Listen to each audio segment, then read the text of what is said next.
Hey guys, welcome to another episode of the Modern Merchant Podcast. I'm your host, Travis Merrier, CEO of Flexpoint. Today we've got Aaron Keating from Lipsey's, and Aaron has been a partner with us for many years. We've met up over many SHOT Shows and finally got him on the podcast and excited to have him here today. Thanks for joining, Aaron. Yeah, thank you, Travis. Happy to be on it. Yeah, we met many years ago. I don't know. We've been integrated for a while, so it's good to be on and talk about Lipsies and talk about what we can do together. Yeah, well, we've got an awesome update to our integration coming. We've got some more additions to it. We just pushed out some enhancements recently, so it seemed like a good time. But yeah, let's get kicked off with just kind of the overview of Lipsy's in general. Our partnership, and maybe just let people know kind of what that's all about. Sure. Yeah. Like he gratefully introduced me. My name's Aaron King. I'm the CIO and VP of Technology at Lipsy. So besides heading our tech department and everything we do technology advanced in the company internally and externally, I'm also in charge of our partnership. So people like Flexpoint, and then making sure our integrations with them are as tight as they can be, because people like Flexpoint serve our dealers. We want to meet our dealers where they are and help them however we can integration wise. Technology's come a long way since I've been in the industry, 22 years almost. And now integrations like this are crucial. Lipsy's excel for a shooting sports distributor, catalog of over 21,000 items. We have a single headquarters in Baton Rouge, Louisiana, and we serve accounts from any size account can get set up with us and get started. So primarily in the shooting sports space, firearms, accessories, things that go on guns, around guns, in guns. That's where we are. Yeah, that's right. Centrally located in the U.S. right there in Baton Rouge. And thanks for that king cake. I know you guys got Mardi Gras getting Yeah, kicked off there. you're right. It's Mardi Gras week right now. It's coming up. That's right. Yeah, exactly. Awesome. Yeah, and so the integration, we've had integration with you guys for a while. We've recently enhanced it, and we're actually adding the ability to integrate invoices as well and automate the invoice side so you get full profitability reports. And we're also going to add the acknowledgements of POs, which I believe you guys provide real time. But in general, can you just talk about the integration? What the integration does for our customers, our mutual customers together, and why you see value in it. Sure. It's become a big focus point for businesses that really want to take their business to the next level, be able to offer an endless aisle, be able to integrate their point of sale systems to take special orders, be able to be online with their e-commerce solutions that sync globally 360 to be able to see visibility. And then the API integration we have with you gives dealers a way to plug in, get our catalog streaming, get all the specifications, the image data, get pricing and inventory up to date so that they can keep e-commerce up to date, point of sale, so they can build an ecosystem that really pushes their business forward. We're integrated with all the services we offer with FlexPoint, and with what you mentioned coming in the near time to even keep adding on to it with common requests dealers have had. And these are things we've had on the project list for a while, but it's time to get them done. Uh, Right. so it enables dealers to, pull our inventory. They can place orders directly in our system. They still get the high level customer service they always get with store direct ordering. If it's a drop ship order, we have a dedicated drop ship customer service team that makes sure that we have all the requirements met and we take care of them there. And really, we try to be as transparent as we can with our catalog and what can be drop shipped, what can't, so that they can make good decisions and you can handle all the routing logic to be able to make sure they're getting the orders placed where they need to and the customer service portion of it. So we're here to power their stores, do what we can, and leverage our partners like you to make sure it gets into people's hands. Yeah, yeah, no doubt. When it comes to that, so we're rolling out these additional integrations for the invoices, the acknowledgments. For one of the a high volume seller, probably one of the largest sellers on the online firearm space in general. And and it's funny talking with that client. It's like that's like of course we need to have it. We need to be able to scale. We need to be able to automate. We can't just have people sitting in the middle of this with manual processes, right? I'm curious. We have a lot of mutual customers. Are people trying to, are those others out there that are not integrated? Are there people trying to manually manage this? I'm curious what you've seen on your side. Yeah, we see the full gamut of people. There'll be people that try to do everything manually because that's the way they've always done it. This takes investment. It takes investment in systems. And Yeah. sometimes getting to the point where you realize that I need to spend money on things that are not inventory to sell, that processes and operations to be able to scale. A person can only scale so much. So there are people that try to do it. Sooner or later, you're going to reach a level though that you need to put in a tool. And Flexpoint sits in nicely with people. A lot of people want their own custom stuff, their own custom website, their own custom. They want it their Right. way. There's lots of other services that can support people that don't want, but for somebody that wants something, maybe they also have this huge system that they can't get away from, that they need to plug into other sources like us Right. way Right. easier. That's where API driven integrations like you offer, that like we offer, can make that a lot quicker and faster to get in, get started, less overhead to get into the game and figure those things out. And the it really depends where they are on that stepping ladder up, where you're going to start small and you can do a little bit, but sooner or later, if you're real and you're trying to do real business, or you just want to be hyper efficient, you're going to have to get tools in place. Right. And depending on how many people you want to connect with, you connect with, I don't even know how many. So a lot. It's a good place to start. Sure. And it's like for those customers looking to build it themselves, I guess more power to them if they feel like they want to take it on. But it's like, are they a retailer or are they a tech company, right? Like, do you Correct. really want? Is there that much more of a competitive advantage building it yourself versus just leveraging someone that has built them out for years, that has all those other distributors, like you said, pre-built, pre-connected, Now, and those are then rare. And if somebody contacts us, unless they have a tech background and specifically a programming background and have done this kind of work before, building their own solution to talk to however many distributors exist in our, great if they want to just work with us, but that's not advisable. That doesn't sure, work. right, So you got to work with everybody. Why build 20 different integrations when they can just build one with yeah, you and handle it all through a pane of glass and make it all coordinated and make it easy? That's what I would right, do if I had to start from scratch. I wouldn't want to go that route, but yeah. teach his own. But unless you have that knowledge, it's pretty tough. Right, and we're tech guys, right? So that says a lot, right? Yeah. Tech-ish. We're tech adjacent, Techish. I should say. Yeah. But, no, so obviously, if you're drop shipping, you have to have an integration, whether you build it yourself or you use someone like Flexpoint, right? You need to know Yeah. that in-stock inventory. You want to send a bunch of out of Yeah. stock orders to Lipsey's, but don't do you guys see those that are not drop shipping? There's still value in integrating, right? Just to get an Oh, idea of yeah. what's in stock, right? And you have like a different, we have different accounts set up, but whether Mhm. it's a drop ship or an in-house order. Can you talk about the differentiation there? Sure. Yeah, and we advise people, that starts local your business. Well, drop shipping's great. It does demand a level of customer service and integration and just knowledge and time and effort that maybe you don't have. But everybody can start to own their zip code.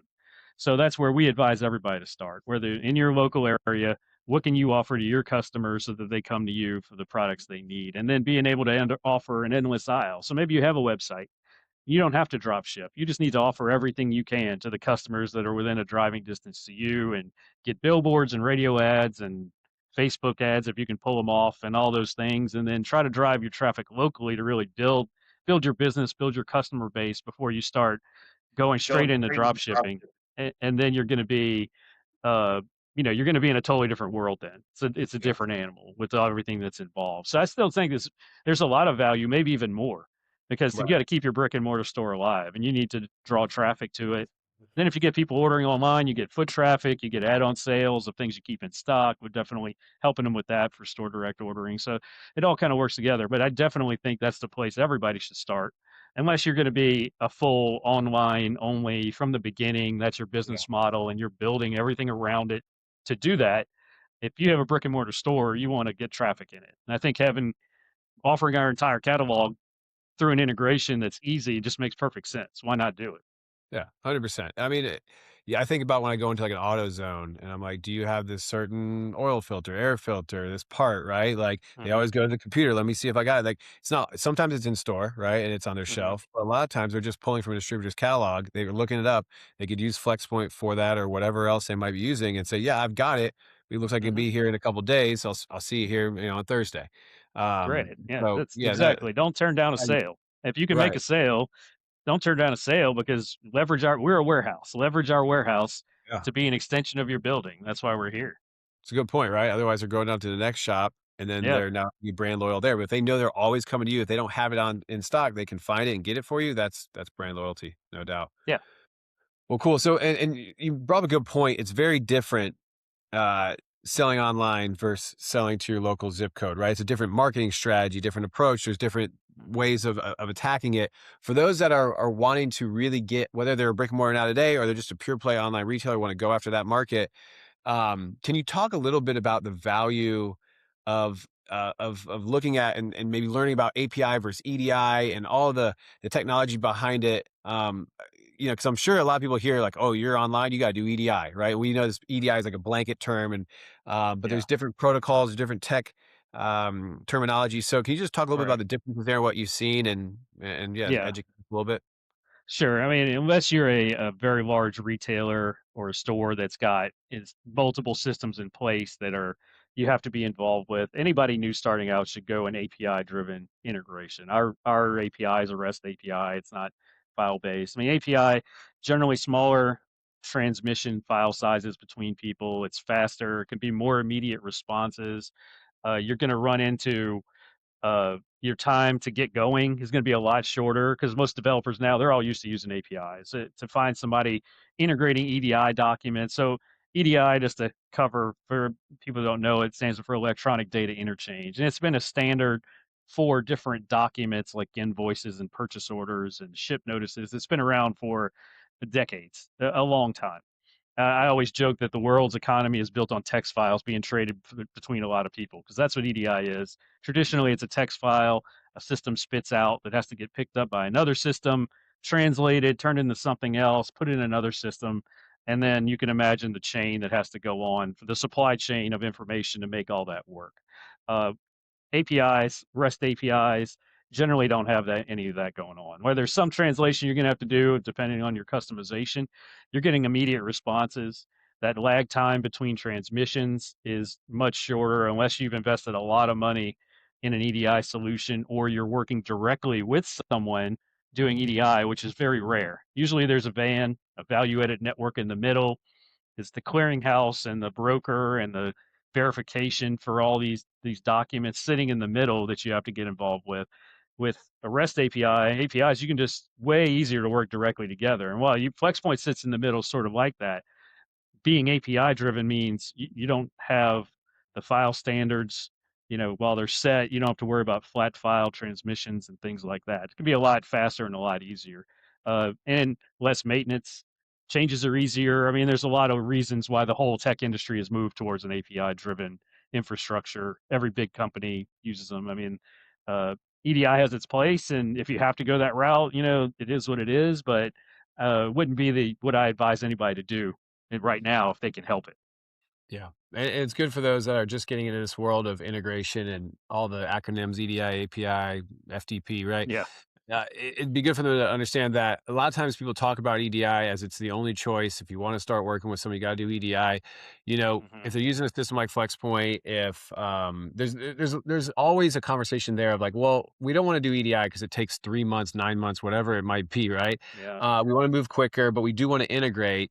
It's asking about, do you have an API I can integrate like that? Can you just provide me a file on an FTP because I just need inventory, or can I drop orders here? There's usually other ways of getting around it because no one at the end of the day wants to do EDI. No one does. Even those requiring you to do EDI don't want to do it. It's just some system they Y- inherited most likely. Yeah, Um, and it's too. It's hard to turn a cruise ship, right? They have one way that they've done it. They know it works. Now, granted, it's standardized, so they know it's going to work once you get it yeah, going in 6 months. But to switch to something else would just it'd probably take for companies like that years to get through and to implement all the details and all the change management involved and ERP systems. And you're talking about big ERP systems at this point right, that right. people are trying to work with. It just won't work. It's not worth the effort. So they're kind of stuck in it. And then everybody else has to play ball with it. It's kind of where that is. But anybody new that's tech focused and wants to, I don't think you'll sign up a new ERP vendor that probably doesn't have API integrations and instead of using EDI, flat Yeah, files and things like that. I mean, it's just the way of the world now. And, like I said, I don't advise anybody to do it unless they have to. And we don't go that route. It has value and certain value chains, and I get that. But if you could give me the data through an API, I'll take it that way all day long. yeah, yeah. And it's funny, we support it because we have to, like a lot of Hmm. people, right? And we Yeah. we some customers. We're talking about one of our higher volume sellers that is a mutual customer. We've got a couple others as well where we'll have to do EDI in that case. But in general, when it comes to high volume, whether it's typically what we're talking about is orders, tracking, invoices, Hmm. right? We talked a little bit about this yesterday or a day or two ago, where dropship changes the whole game where you really do need to automate if you're doing any kind of decent volume with orders. Can you talk about the complexity that shows up, especially around accounting and just management when it comes to dropship Yeah. order management and invoice management? Yeah, drop ship orders, anything e-commerce related that you're not going to be handling the product yourself that's not coming in and you got to reship it. You have to have up-to-date inventory stock. And if you want to be competitive, you have up-to-date pricing because you that's the whole world. If you're going to drop ship, you have to be price competitive. It's just the e-commerce world for everything we're used to. Everybody's used to that. But also the timeliness to be able to give orders. When somebody does place an order with you, you want to be able to give that order to somebody pretty quickly and then get a response back knowing you've allocated that inventory for them. Right. An API driven infrastructure going through Flexpoint, whatever that short amount of time is, you're going to be able to get that response and know that acknowledgement that we're getting, that'll be set. You'll know here's exactly what they could fill, here's what couldn't, because it's still a timing game. Things can happen. But cutting that distance down, that short time makes it a lot.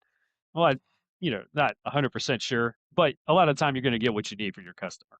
And then you're going to get that acknowledgement back. But if you have to go an EDI driven route, you might be an hour before this system picks it up and then you get it and then you import it. And by that time, a lot can happen in the e-commerce world. You could sell out easily and not be able to fulfill the customer. And imagine, we have lots of customers, everybody's competing for inventory. All that time matters when you're getting into that, especially high volume items. So having higher volumes, an API handles it the same way generically that a EDI import would. So why not just get it in as fast as you can? And then in our case, we go with the shipping route as having daily shipping batches because we don't throughout the day. There's so much that can happen in our experience where if we ship an order and then you're able to get the note the tracking information 2 minutes later. What if something happens to that order? We need to cancel it, or there's something wrong. You contact us, and then now you've got tracking information, order not really shipping, and it's gone. So we like to get the day done and just say at this time at night, you can get the tracking information, and everything we're giving you is 100% accurate. So we don't like to keep it real time in that case. But as far as order acknowledgments, yeah, working with us, you're going to know right away here's what they could fill, here's what they couldn't fill, or if the quantities changed, here's what they could fill. You'll also know your price. So in our case, we always give you the best price, whether or not you know about it.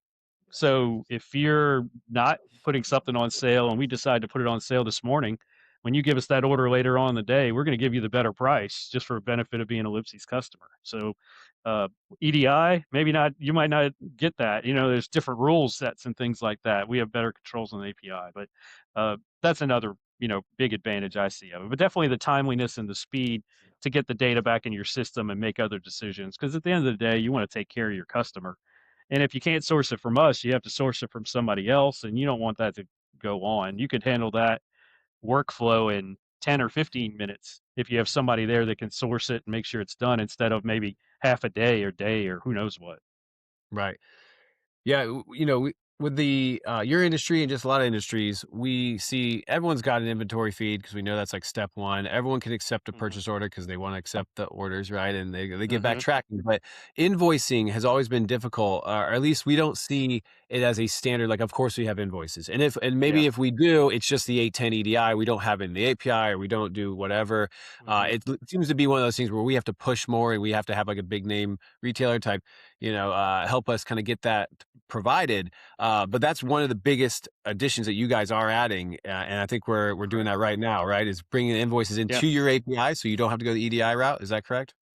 Correct, and it's on our website. You can see invoice details, but uh, everybody can see that. But that's not an integration. That's viewing it, and that kind of works on a different system. So we have some things we needed to honestly work out technically. How do we make this? Because not we yeah, could we make it a long time ago? But performance is a feature. So I don't want to put anything out there. We don't want to put anything out there as a team that's not useful or slow or doesn't return in time and do those kind of things. So EDI, we've had those capabilities, but that's batch files, and it's not, it's got to set up individually. It's not a generic solution for every customer that we have.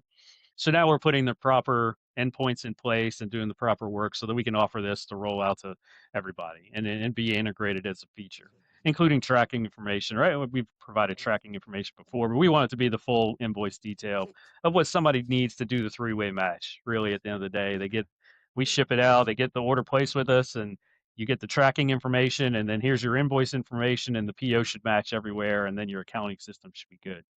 Yeah. So really, it's just extending that information we have on Lipsys.com in an API format so that it can be consumed by good partners and then be able to get it to customers. Now, it might get tricky after that. Can their ERPs even do anything with it or take it in or whatever? That's out of our hands. It'll be in Mm. Flexpoint. They see it Yep. there, I'm sure, and do what they need to. The end goal, other people, the outside, is going to be unless somebody is getting something similar, or they just have experience, or they're ready to plug it right in. It's going to be a little different, but you absolve a lot of that because you're going to build it to one standard that they get. Like, an invoice from me looks like the same format as somebody else. So that's Yeah. another benefit. You don't have to worry about those details. Yeah. No, exactly. And it's like if you are not familiar with the e-commerce world, especially the drop shipping side, maybe you just run a brick and mortar and you're buying wholesale pallets, you're bringing them into your warehouse, your brick and mortar store. You might be like, oh, I send POs, I get invoices all the time, right? Once a quarter, once a month, Hmm. whatever, weekly. And it's not a big deal. I just slap it into QuickBooks and it's what, but when you move to e-commerce, you move to high volume drop shipping, it is a Yeah. drop ship order is essentially a PO, individual PO Hmm. every single time that needs to be matched to an individual invoice or at least an individual ID or number of an invoice, whether it comes in a full Hmm. statement or however that payload is provided. And that needs to be reconciled so that you can ensure that you're profitable and you have enough margin on every single order, which that was one of the biggest things that we rolled out when we first started Flexpoint was, you need to make sure, because a lot of times, I don't know from a shipping perspective, depending on, maybe we'll get into how you guys do it, but the shipping might be charged Hmm. after, right? A lot of times because you guys as a distributor don't want to take on that risk of providing flat rate. That's very common. And so, you're a lot of times you're sending the order before you know the full fee that you're getting back from a distributor. So you need to be able to match a PO to an invoice to then link it up to a sales order to say this order was profitable. I mean, for anyone that is Yeah. trying to market and improve your customer acquisition cost meet to the average order value, right? And using that data is key in doing that. So Yeah. I don't know. I'm sure you've seen that pain with the retailers, and that's Oh, kind of sure. why you provide all this data to them. Yeah, yeah, we want to provide. I mean, in our order acknowledgments, we tell you the price right away and the There you shipping go. cost. So even in our order acknowledgments, we were already doing it, whether or not we invoiced you. It That's gave you an great. actual true invoice document that is posted in our system. That in our system, you don't owe us until it posts into your account, and then you start to owe us whatever your terms are, the payment terms, all that. But yeah, knowing the flat rate. In our case, we charge flat rate shipping for orders. All that's on lipsys.com/dropship, what the rates are. You do. But that way it's easy to calculate what is your total, what is my total spend with Lipsys if I get this order? Because just to, transparently, everybody's going to try to factor in these deals and what's my total cost with Yep. shipping. If you didn't have the shipping available up front, you had to figure it out after the case, man, that would be rough because you don't know what you're in I see for. it. I see it in some industries, and that's awesome to hear you guys do provide that. And Yeah, and I think you provide it on the acknowledgement and the invoice. Obviously, it's pulling that yeah, data into a system like a FlexPoint or whatever you might use in your ERP to then analyze that and to kind yeah. of optimize your spend and optimize your margin is how the big boys Yeah, do it. Is from margin calculation for online businesses is vital, and I'm sure the FlexPoint system has all the tools to do that. But you'll know if you're selling or not by your pricing, and that's just the word. Unless it's a minimum map priced item where everybody's the same price in the industry, and then you have to sell on other things like customer service, and maybe your yeah, website's better, or maybe whatever that is, yeah, business relationship. But it, for items that are not that way, price is crucial. You want to know you don't want to price it lower than what you're going to, and you don't want to lose money. That would be the yeah. worst case scenario Well, because then what's the point of you doing don't want that? to actively you don't accidentally price it below map either, right? And so that's something I'm No. glad you brought up, right? In your industry and a Yeah. few others, automotive and a couple others as well, map is huge. So you guys provide Mhm. map pretty consistently and keep that up to date. You work with the brands Yep. around that, I assume, right? Yep. Yeah. Oh yeah, if we're given map pricing, if we know about it, we put it in our data because we know how important it is. And whether it's in e-commerce API feed, but also our sales executives using the same systems we use, they get questions all day about pricing and map price. So it's transparent everywhere. It's on our website. If you go look at an item in your log down, we put it everywhere because it's Right. important because we want dealers to be compliant. We don't want people being put on no sale lists and things like that. We want to Yeah. help as much as we can. Now that's only our data set. I can't speak for other people's data sets. Nobody's perfect. Sooner or later, you're going to miss something because, unfortunately, also back to the fact, and there's things being done in the industry. This is all communicated to us by spreadsheets and Right. emails. It's not like there's a clearinghouse for all this stuff. And there's things being done about that now behind the scenes that are being worked on, but nothing that's real yet. So, Yeah. humans are involved sometimes and things just happen, but usually those are cleared up pretty quickly. Uh, Yeah. and we adhere to all the map, right? If somebody, we work very close, our manufacturers are our lifeline. We adhere to all their policies, whether it's their map pricing, being able to give that out, or no sale lists, or whether somebody can drop ship or not. We're very ardent supporters of whatever their rules are, and tend not to deviate. So we wanted Yeah. that to be as transparent as we can for dealers in our catalog information, in our pricing inventory information, wherever we're providing a items, price, and inventory, we usually throw that in there too because we it's that important. Yeah, and ideally, you mentioned you guys do as good as anyone getting that data from the brands, making sure no one's perfect.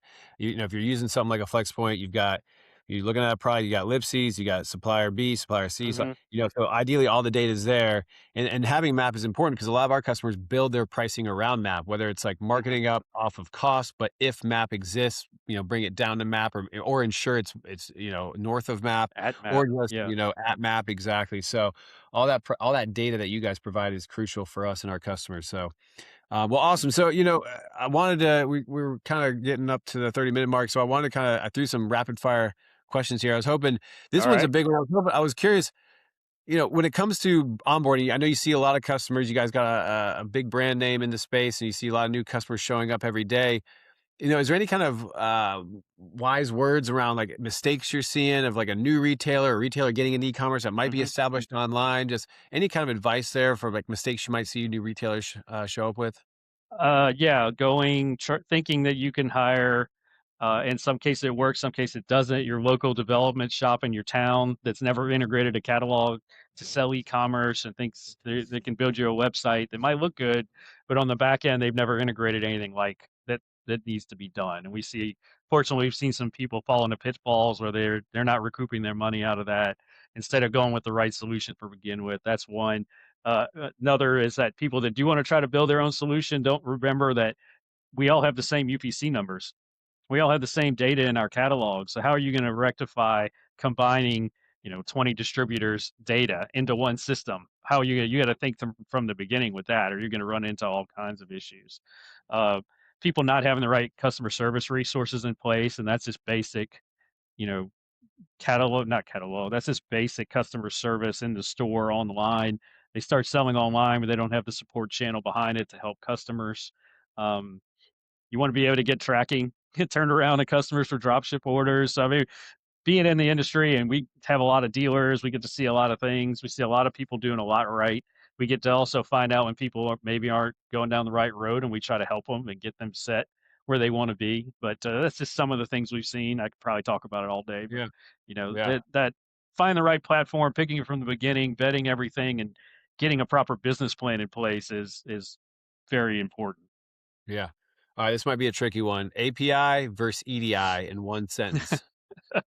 uh, Fast and easy versus slow and expensive. Yeah, that's probably exactly what I would say. Yeah, that's spot on. And then, lastly, ideal retailer for Lipsy. So, I think we know what industry you're in, but like, is there a way that you Yeah. guys think of the ideal retailer? Yeah, we try to be easy to work with, and we want to be the easiest to work with in the industry. So ideal retailer for us, really anybody that wants personalized customer service and is willing to, reach out. We're not there's nobody we're going to say is better than somebody else. Uh, Somebody that can log into a website because it'll just make their life so much easier. Be able to log into Lucy's.com, our e-commerce website, if you're not integrated with something like Flexpoint, and Mhm. if you could shop on Amazon, you could use our website and help you. But uh, anybody that wants to get set up and then enjoy our pricing and all the things that we have to offer. There's not one I'm going to say.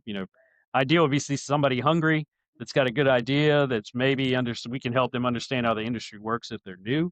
If you just need another supplier, whatever that is, Yeah. we're here to help everybody we can. That's good. That's good to hear that it's not like because we've seen that, right? You guys have your operations dialed in enough to where it's not a burden to bring on someone new that's just getting started that needs to No. figure it out. I've seen that in some cases where it's like, hey, you need to apply, show me your website, show me you're established, you're doing whatever. It sounds like you're willing to help out even the little guy, which is awesome. Oh, yeah. We're willing to help everybody. I mean, there's granted that there's things that we have to take into account. Shipping's a big part of our industry. That's Yeah. just how it is. There's different programs for that, but we're not gonna turn down anybody that wants to set up an account. We'll help you however we can. Yeah, cool. And then this one I didn't really prepare you for, but like selfishly, It's I've alright. been hearing more and more about the California law with the ID side of things. I'm curious how Mhm. are you guys Lipsey's as a distributor? Are you having to deal with that at all? Is that mostly on the retailer? Are you getting requests from retailers? Just curious what the buzz is around the office there. Yeah. So, transparently with the California, you're talking about, ID, shipping things to people's homes, on the controlled list, that bill, that assembly bill. So, in our case, just to be 100% transparent, we just decided we're not gonna drop ship anything to the state of California because gotcha. the Yeah, the way the law is written, it is, almost impossible. I'm not gonna say it's impossible, but there are things in it that you can't in the whole entire supply chain you can't control. The last thing is it says, that I believe it says that the person that placed the order has to be the person that signs for it. right, right. But FedEx or UPS adult signature required service, that doesn't really that can't happen every time. If there's an adult there, somebody else could sign for it. So, it, this is it was a hard decision to make, but we decided that's this best long term for us. I don't think we were the only ones that did that. It's Yeah, an issue across the country. Other states also, state laws are what's going on right now. There's things in Virginia. There's already some. In general, Illinois. as a distributor, we are absolved from some of that because it's really on the retailer. And there's so many exceptions for when somebody can do this in this state, in this scenario, but not in this one. There are a handful of cases we do help out and we block certain things that we know would be really bad for everybody if it shipped and got there, but those Yeah. are very few. For the most part, we rely on our retailers and having good compliance information and teams to make sure they're making good decisions. Yeah, I was just curious because we just had a conversation yesterday about trying to assist one of our retailer customers in Yeah. gathering that ID information, storing it with PPI. So there's a whole new host of Yeah. concerns and issues to deal with, but that's just It's curious. tricky. A very Yeah, tricky one that one is pretty they did a good job writing that law, put it that way. yeah, yeah, no doubt. Well, Aaron, I really do appreciate you jumping on today, man. It's always good to talk with you. Um, Yeah. cool. Yeah. Anything else before we jump, or did we pretty much touch it No, all? I appreciate your time and being a great partner of ours. And it's great when we can help each other in this industry and try to grow both of our businesses and our customers' business. And it's great to come on here and talk about Lipsies and ourselves and you know get it out there and hope we can help some people. Yeah, no doubt. Well, thanks so much. Appreciate it. Yeah, thank you, Travis.